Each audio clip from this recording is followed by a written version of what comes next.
I attended the 4th of July parade in Sausalito this year, and I had the usual feelings I get when I go to a public event. I become very concerned about issues of liability. Like this Pancake Breakfast, for example, the grill is way too close to the consumer.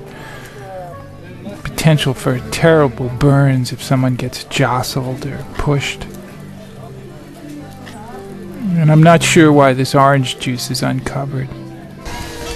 A lot of the participants in the parade gave away candy to children. I'm not sure what the thinking is with that, but apparently the city attorney endorses the practice. You see this tape here covering electrical cord? Well, that might be great for on stage, but when you're out on the street where kids can pull at it or dogs can scratch at it, and there are so many liability issues that go unseen. And the mix of dogs and children, I think, was really disproportionate and dangerous. Sure, I know the dogs are leashed, but the insurance risks for having dogs in public like that, so many of them are really astronomical. Do you know that the dog bite losses for insurance companies exceeds $1 billion a year? Excuse me, I don't think I'm overreacting, but shouldn't that little guy have a helmet? Uh-oh, I hear copyrighted music. Unless the city's paid its license fees, I think somebody will be getting a call from BMI on Monday morning.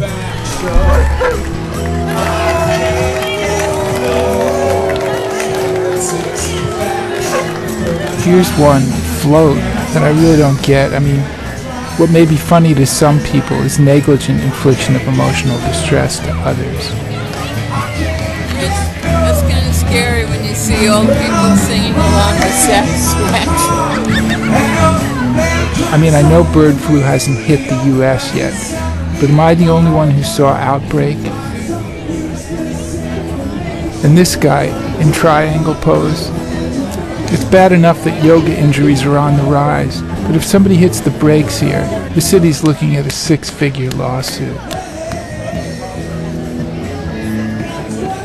You know that more than 50,000 kids were treated in hospital emergency rooms last year for skateboarding-related injuries? This is a group parading for beer. I'm not sure that's the right message the city wants to send to its citizens, especially since there's a direct correlation between the price and availability of beer and the number of violent injuries.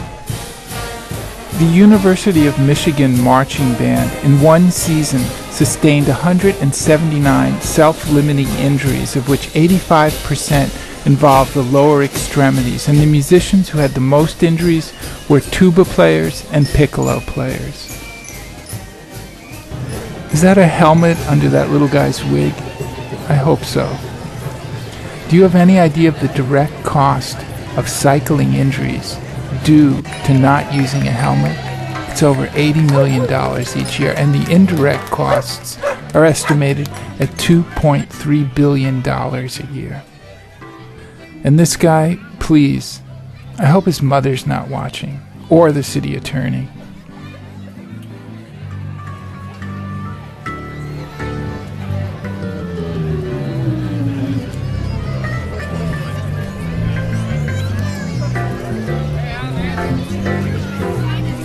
And it's not like I want to be the party pooper here.